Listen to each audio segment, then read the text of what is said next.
Bonjour à tous et bonne année 2026, une année en cheval de feu cette année. Je pense que ça va galoper pour tous. Alors, je voulais arriver avec cette vidéo pour vous dire déjà que je vous souhaite les meilleurs vœux et j'ai tellement de choses à vous dire que j'ai écrit dans mon petit calepin plein de choses pour pas oublier. Donc, j'ai décidé en fait de vous partager mes expériences que j'ai vécues en rapport avec le monde inconnu, le monde invisible, on l'appelle souvent. Ça peut être du coup l'ésotérisme, les cartes, les ressentis, l'intuition, tout ça, tout ça. Donc premièrement, si je vous partage tout ça, c'est pour votre curiosité. Il faut que vous preniez exactement ce que vous ressentez. Si ça ne vous parle pas, ne vous forcez pas. Et c'est pour aider toutes les personnes qui sont aussi dans la même phase que moi, je pense. Des fois, on n'écoute pas ses ressentis. Et je voulais vous dire ce que ça fait, moi, quand j'écoute mes ressentis et quand je les écoute pas, avec des vraies anecdotes concrètes. Et on va commencer par déjà comment j'ai commencé les cartes. Comment j'ai fait, tout simplement. Donc, quand j'ai eu 13 ans, je commençais à avoir des doutes un peu sur ce que ma mère faisait. Je pense que c'était par rapport du coup voilà, aux cartes, mais je ne savais pas vraiment ce que c'était. Et du coup, comme elle invite souvent des amis, des copines à elle pour les faire. Et à ce moment-là, elle me disait toujours de me mettre à l'écart parce qu'elle voulait pas forcément que je sois au courant, je pense. Et moi, j'ai un peu espionné à 13 ans. J'ai espionné un peu comme une mauvaise fille. Et en fait, en espionnant, je me suis dit, mais ils sont en train de jouer, parce que j'étais un peu immature et dans l'ignorance de l'enfance. Du coup, j'ai dit, mais maman, pourquoi vous jouez sans moi?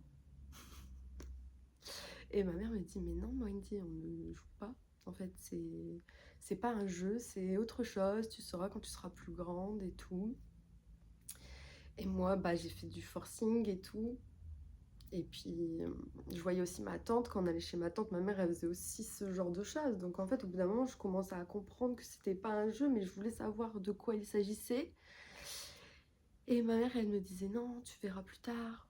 Je t'apprendrai ça quand tu seras un peu plus grande et tout. Et moi, j'ai dit, non, maman. J'ai tellement insisté, en fait, que ma mère, au bout d'un moment, elle m'a donné mon tout premier jeu de cartes. Alors, je l'ai encore, bien sûr. Je l'ai mis dans cette petite pochette bleue. Et du coup, c'est voilà le jeu qu'elle m'a donné. Et en fait, elle m'a donné un jeu, mais en me disant très bien qu'il n'était pas complet ce jeu. Parce que ce jeu, en fait, c'est le tarot de Marseille. Et elle m'a donné juste les 22 cartes, en fait, les 22 cartes l'âme majeure, avec un livre qui expliquait ces 22 cartes. D'ailleurs, le livre, je ne l'ai plus. Elle l'a gardé. Et j'aimerais bien le retrouver. Donc ça, c'est ma prochaine mission, retrouver le livre que j'utilisais quand je faisais les cartes au tout début. Parce qu'après, j'ai acheté d'autres jeux. J'ai acheté d'autres tarots de Marseille, comme celui-ci. Une version un peu plus british. Voilà. Et au début, quand je faisais les cartes, quand j'étais jeune, j'avais un carnet où aussi je notais les tirages que j'avais faits, ce qui me prédisait. Et en fait, il s'avérait que plus j'ai fait des cartes, plus je me suis rendu compte que je surlignais clairement ce qui m'était arrivé, ce que j'avais tiré en fait.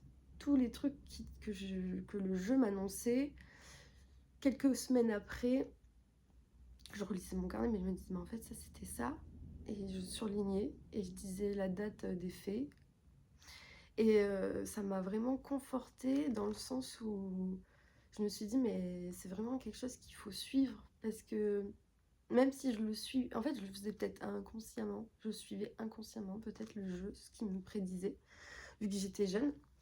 Mais j'ai eu plein d'autres expériences comme ça, que je souhaitais vous partager, qui m'ont confortée dans le sens que c'était mon guide, clairement. J'avais mon arrière-grand-mère en fait, qui à cette époque-là ne pratiquait pas les cartes, elle. Elle détestait ça, justement. Elle avait un peu peur qu'on lui annonce des choses horribles. C'est, c'est bien le cas de pas mal de personnes. Et, euh, et un jour, je ne sais pas pourquoi, elle regarde ma mère et elle lui dit, mais vas-y, fais-moi un jeu. Mais avant que. Donc ma mère, elle est étonnée, elle sort le jeu, mais et du coup, à ce moment-là où elle sort le jeu, ma grand-mère, elle répète une phrase du genre mais je veux pas que ça m'annonce de mort, surtout pas. Et du coup, ma mère fait ce tirage de cartes à ma grand-mère. Et ma mère, elle lui dit à la fin du jeu, en mode, tu vois, ça t'a pas parlé de mort et tout. Le jeu, elle a respecté, en fait, ta demande. Ma grand-mère, elle lui dit oui, mais quand même, là, je comprends pas. Il me parlait beaucoup de papiers, d'administration, de choses à signer, de documents. Elle fait maintenant que j'ai ma maison, ma voiture, je n'ai pas besoin d'autres choses à concrétiser administrativement ou autre. Donc ma grand-mère était perplexe. Et quelques mois après, en fait, il y a mon arrière-grand-père qui est décédé. Et ma grand-mère, à partir de ce moment-là, elle a eu une tonne de papiers à remplir via le décès. Et au moment des papiers, en fait, qu'elle devait faire pour son mari, genre, elle a regardé ma grand-mère, elle a fait ah, de jeu. Il m'avait dit les papiers, pour les papiers. Donc en fait, moi j'ai vu ça, je sais pas, je devais avoir 13-14 ans, dans ces eaux-là. C'était à ce moment-là où je commençais les cartes. Et genre en fait, ça m'a conforté que le jeu, il pouvait genre suivre et te dire des conseils tout en te préservant de ce que tu ne voudrais pas ou plus ou moins entendre. Et si c'est des choses quand même assez graves, bah il va quand même te le dire, mais de la façon dont toi tu peux l'entendre. Et je me suis rendu compte que ça respectait notre sensibilité à tous en fait et à chacun. Ce qu'on est prêt ou pas à entendre. Du coup, j'ai continué à faire les cartes. J'ai continué à. Après, j'ai eu des périodes où je ne les faisais pas du tout. Pendant un an, j'ai peut-être pas touché un jeu de cartes à cette période-là. Je ne sais plus. C'est-à-dire que c'était par pulsion. Des fois, j'avais très envie de les faire. Des fois, pas du tout. Des fois, j'oubliais le jeu pendant plusieurs mois. Et des fois, je ressentais le besoin de le faire. Et dans ce carnet-là, j'ai noté des anecdotes et tout. Alors, je sais plus quel carnet c'est. Et j'avoue, j'en ai tellement de carnets que j'ai eu un peu la flemme de faire toutes les pages parce que moi, j'écris tout dans le désordre. Et je ne sais plus quelle page, quel carnet. Mais je me suis fait des petites notes comme ça, là, avec mes anecdotes que je me rappelle que j'ai écrit dans mon carnet et que j'ai une preuve écrite, quoi. Donc, je devais partir en vacances avec une personne de ma famille, une cousine. Et, euh, et du coup, j'ai voulu faire un tirage de cartes avant de partir en vacances.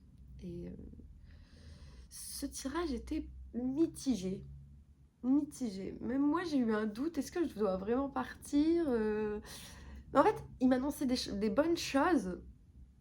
Mais pour avoir ces bonnes choses, on aurait dit qu'il fallait que je traverse la tempête un peu pendant ces vacances. C'est-à-dire que ça nous parlait d'un voyage. La phrase qui était écrite, c'était une phrase du genre une personne va tourner tous vos propos contre vous, mais vous en sortirez indemne, en gros, pour une belle expérience. Un truc un peu flou comme ça. Donc moi j'ai écrit, je me rappelle d'avoir écrit la phrase et tout. Je me disais mais c'est qui, c'est quoi, qu'est-ce qui va se passer pendant ces vacances? Et il s'avère que j'ai eu une énorme dispute avec ma cousine. Alors que j'étais en vacances avec elle dans un camping et ses amis à elle, pas les miens. Donc je me retrouvais un peu toute seule, on va dire, les amis. Et qu'elle avait un peu mis les gens contre moi, les gens que je connaissais à peine, et c'était un peu triste, mais en fait, à ce moment-là, j'étais vraiment, comment dire, un peu désemparée. Je chialais mes morts, hein, faut le dire, hein. Sur le moment, on n'est pas trop... On comprend pas ce qui nous arrive, en fait.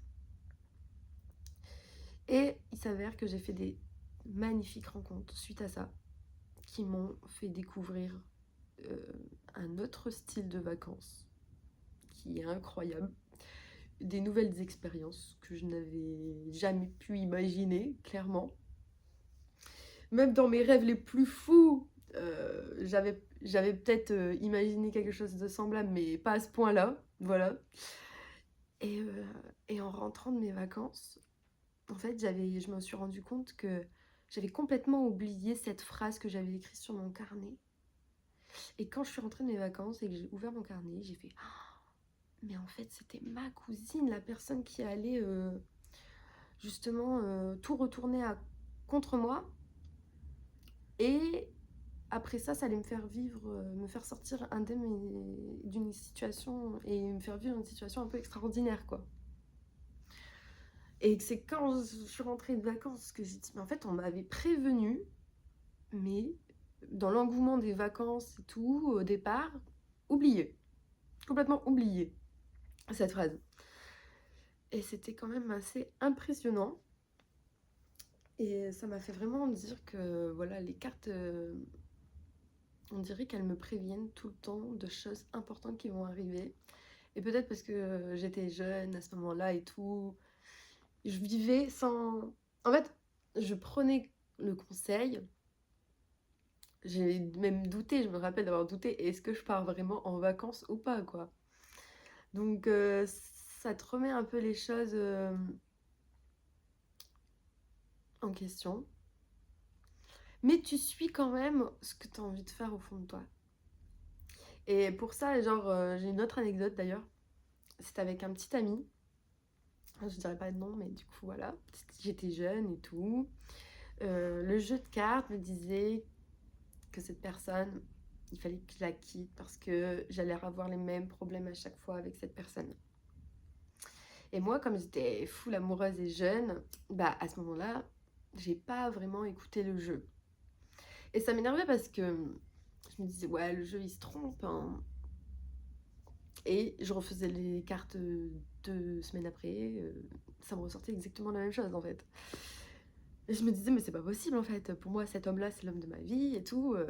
Un peu, voilà, quand on est jeune, on est déterminé à cette fougue de jeunesse. Et je suis restée quand même 3 ans avec ce mec alors que pourtant ma meilleure amie me disait que c'était pas quelqu'un pour moi, le jeu me disait qu'il fallait que je le quitte, rien n'allait en fait. Tout le monde était à l'opposé de moi à ce moment-là. Même le jeu, quoi. Même l'oracle. Et en fait, bah malheureusement, en fait, ce mec, il m'a quitté dans la pire période de ma vie, quoi. Il m'a quitté quand ma meilleure amie qui me disait que j'étais pas faite pour être avec ce mec est décédée. Et en fait, lui, il m'a quitté juste derrière en mode t'as trop de problèmes dans ta vie, démerde-toi, c'est trop pour moi. Du coup, voilà quoi. L'année 2015, vraiment incroyable. Et du coup, ça m'a encore mis, genre vraiment, la tête un peu dans dans la flaque, on va dire, hein. En mode, regarde, t'as pas écouté, voilà ce qui t'arrive quand tu n'écoutes pas les cartes. Parce que ça aurait pu arriver, genre, bien plus tôt quand je l'ai décidé, mais au final, comme j'ai laissé reporter et que j'ai pas voulu écouter le jeu, et bah ça s'est reporté, reporté, reporté au moment où ça arrive au pire en fait. J'ai l'impression que quand il y a un problème, il faut le régler tout de suite, parce que plus t'attends, plus le problème il grossit. Vraiment. Et ça me fait penser aussi du coup à une autre anecdote. que j'ai eu avec les cartes, c'était laquelle? Attendez, alors ça, je l'en ai parlé, ça, j'en ai parlé. Ah oui, ça peut te faire rentrer carrément dans le chaos quand tu ne t'écoutes pas. Exemple, là, il n'y avait pas de carte, les gars.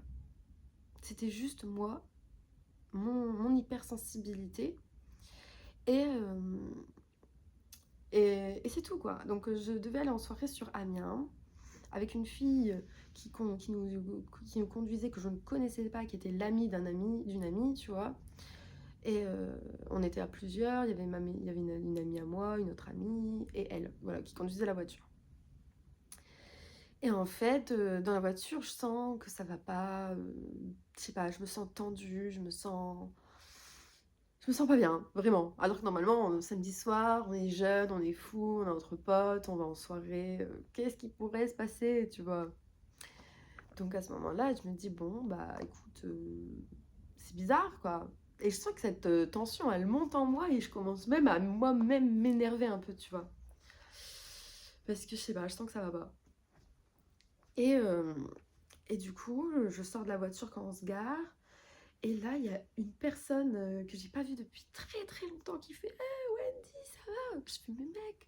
Et là, je sais pas, il y a dans mon instinct et tout, mon instinct me dit, mais pars avec cette personne-là, en fait. Pars avec cette personne que t'as pas vue depuis très longtemps. Vas-y, Wendy, fonce, tu vois. Et là, dans ma tête, je me dis, ouais, mais non. En fait, je trouve des excuses dans ma tête en mode, non, mais je peux pas laisser ma pote alors que je lui avais dit que je passais la soirée avec elle. Non, mais je suis avec eux. Ça se fait pas de quitter de soirée, de changer de soirée comme ça, alors que j'avais dit que je faisais la soirée avec eux. Du coup, en fait, je reste dans cette atmosphère que je ne sens pas au fond de moi. Je trouve des excuses pour y rester. Donc du coup, voilà, je reste avec ces personnes-là. Et en fait, je décide de laisser mon sac dans la voiture. Après, au moment d'arriver devant la boîte de la discothèque, genre, moi j'ai trop envie de rentrer parce qu'il fait froid. Sauf que les filles avec qui je suis et celles qui conduisaient la voiture, elles continuent à me mettre une tension en moi où elles me disent non, on attend que j'ai des amis qui viennent et tout. 20 minutes, 30 minutes, 40 minutes. Et moi, je commençais à bouillonner en moi en lui disant, bon, en fait, écoute, je sais pas, d'un coup, je me dis, en fait, j'aurais dû partir dès le départ avec la personne que j'appréciais sur le parking, là. Et là, je commence à me dire, c'est en train de...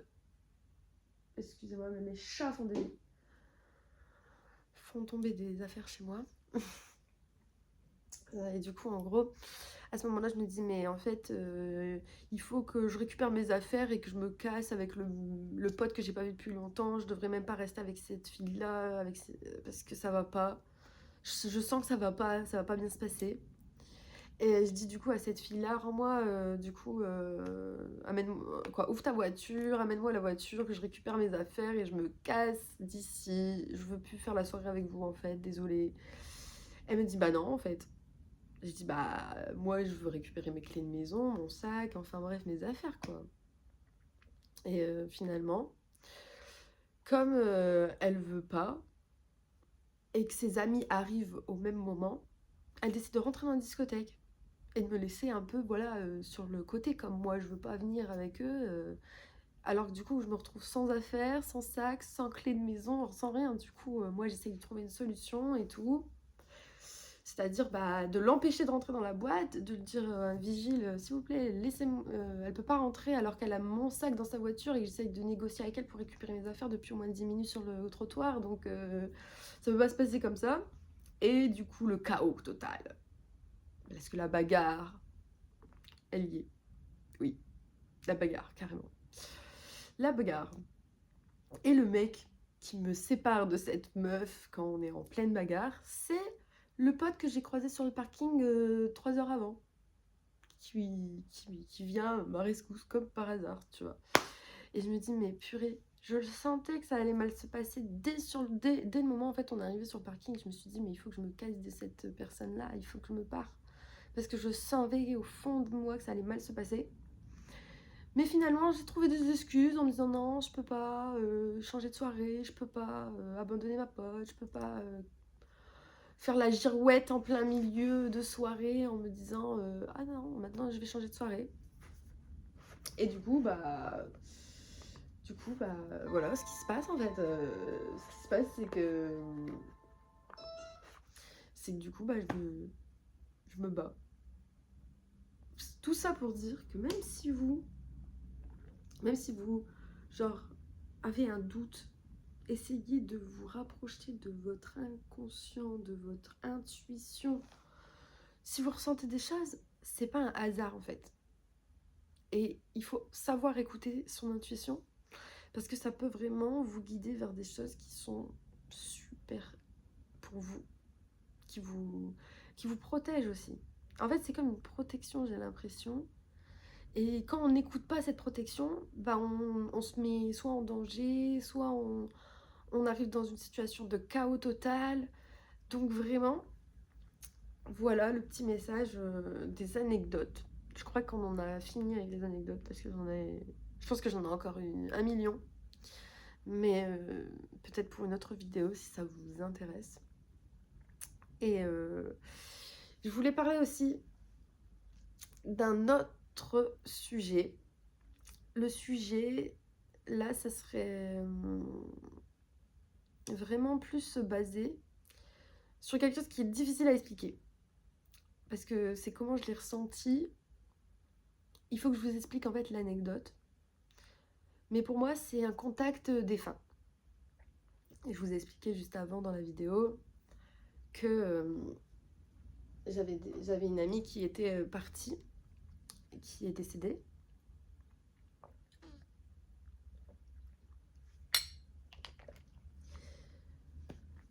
Et en fait, j'ai eu la sensation d'avoir vraiment été en communication avec elle ou qu'elle m'a répondu. Et je voulais vous en faire part. Je vais vous expliquer la situation. Donc, ma meilleure amie, elle a eu un cancer qui s'est généralisé. Du coup, elle a été hospitalisée à l'hôpital d'Amiens. Et quand elle était hospitalisée, j'allais régulièrement la voir là-bas. J'allais souvent, vu que j'étais hospitalisée dans la même ville. J'étais à l'école dans la même ville. J'allais après l'école, j'allais à l'hôpital la voir. Donc à ce moment-là et tout, elle allait vraiment pas bien. Donc ça m'a rappelé, ça m'a choquée, ça m'a un peu fait des moments pas cool, pour elle comme pour moi, pour tous quoi. Et à partir de ce moment-là, voilà, ça a changé ma vie et tout. Quand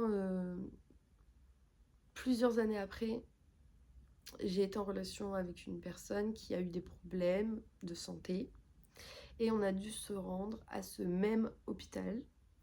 Donc sur la route, j'ai commencé à avoir des ressentis, comment dire,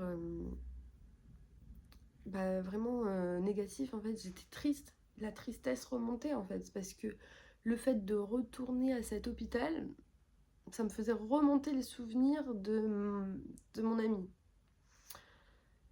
Et du coup, j'avais envie de pleurer, tout simplement. J'étais sensible dans la voiture, j'étais vraiment dans une bulle un peu. Et dans cette bulle, je me suis mise un peu à lui parler dans ma tête, tout simplement. À lui dire tout ce que je pensais, que je l'aimais, qu'elle me manquait. Et limite, rien qu'à faire ça, à ce moment-là, et même encore là, ça pourrait me refaire pleurer, voilà. Donc là, j'étais dans la voiture et j'avais les larmes aux yeux en pensant à tout ça. Et en fait, il faut savoir que mon conjoint de cette période-là, il écoutait beaucoup de rap français, Lampal, blablabla, voilà, tout ce truc de la période, Lampal, vous voyez quand... Donc il était beaucoup rap français actuel. Et ma meilleure amie, qui est décédée, genre, elle aimait beaucoup aussi le rap français, mais de son époque. De son époque et tout, donc le rap, on va dire vintage un peu, le R&B un peu vintage, des années 90-2000, tout ce que mon conjoint de l'époque ne connaissait pas trop, quoi, s'il connaissait mais il n'écoutait pas du tout. Et moi, dans cette bulle-là où je suis en train de penser à elle, à me dire qu'elle me manque et tout, bah à ce moment-là, il y a la musique de mon conjoint sur le poste, en mode c'est Lompa qui passe et tout. Et en fait, dès que la musique de Lompa elle se termine, moi, on va dire que mon message dans ma tête que je fais à ma copine en mode je t'aime, tu me manques, je pense toujours à toi, il se termine aussi à peu près au même moment que la musique de Lompal. Et d'un coup, la musique qui survient, mais d'un coup, elle me fait péter un câble. En fait, c'est comme si que j'avais une réponse. Une réponse, je suis là. Je suis là, je t'entends. Parce que la musique qui défile là dans la voiture de mon conjoint à ce moment-là, c'est une musique qui ne, un, connaît pas, deux, n'écoute pas, trois, il sait même pas que ma copine Cindy, elle adorait cette musique-là ou quoi. Il n'y a même pas ça. C'est juste elle et moi qui savons. Et là, d'un coup, qu'est-ce que cette musique fait là, à ce moment précis-là? Alors oui, vous pouvez me dire que c'est le hasard des choses et tout. Mais alors, je vous jure, des hasards comme ça vous met une chair de poule sur tout votre corps. Et j'ai l'impression que ça fait comme une révélation qu'en fait, que ça existe, c'est là. Moi, je l'ai vu vraiment comme si qu'elle me disait qu'elle m'entendait en fait. Et peut-être que avec la radio et tout, la musique, j'ai l'impression que des fois, il y a des connexions qui se font. Je sais pas si ça vous arrive, mais moi, quand je fais mon ménage, j'aime bien mettre la musique avec YouTube qui défile en mode musique aléatoire. Et pendant que je fais mon ménage, je vais avoir des pensées qui surviennent dans ma tête. Et ces pensées-là vont racoler exactement avec la musique que j'écoute. Donc, est-ce que c'est encore mon hypersensibilité qui travaille? Même moi, je fais cette vidéo-là pour savoir si vous aussi, mettez-moi dans les commentaires si ça vous arrive, si je suis la seule personne qui ressent des choses comme ça à travers les musiques. Et si vous, en tout cas, vous avez le sentiment de ressentir des choses comme ça, bah, je fais cette vidéo-là pour que vous vous sentez moins seul. Et que... Et pour vous dire qu'en fait, même si vous doutez de ce que vous ressentez, et bah, posez-vous bien les bonnes questions à votre intuition. Posez-vous vous-même les questions. Est-ce que je ressens vraiment ça? Pourquoi je ressens vraiment ça? Et j'ai l'impression que l'univers va vous donner des réponses directement. Et j'ai bien vu que quand je m'écoutais pas, ce qui arrivait, avec les anecdotes que j'ai pu vous balancer là, c'était quand même du chaos. Mais ce chaos-là fait avancer aussi. Il ne faut pas vivre sans chaos parce que c'est comme ça qu'on apprend les choses. Et voilà, la vie m'a montré que mon intuition avait du bon. Et c'est pour ça que je vous souhaite en 2026 de vous aussi écouter votre intuition. Et là, je me rends compte que j'ai même pas utilisé mon petit micro pour vous faire toute cette vidéo-là. Malheur à moi. J'avoue, j'abuse. Non, vraiment, j'abuse. Et je vous conseille de venir me suivre sur TikTok avec le @wendythewitch où je fais des lives et je peux aussi faire des consultations. On peut prendre rendez-vous ensemble pour faire des consultations privées. C'est sur donation, tout simplement. Donc n'hésitez pas à me rejoindre sur TikTok. Voilà, bisous!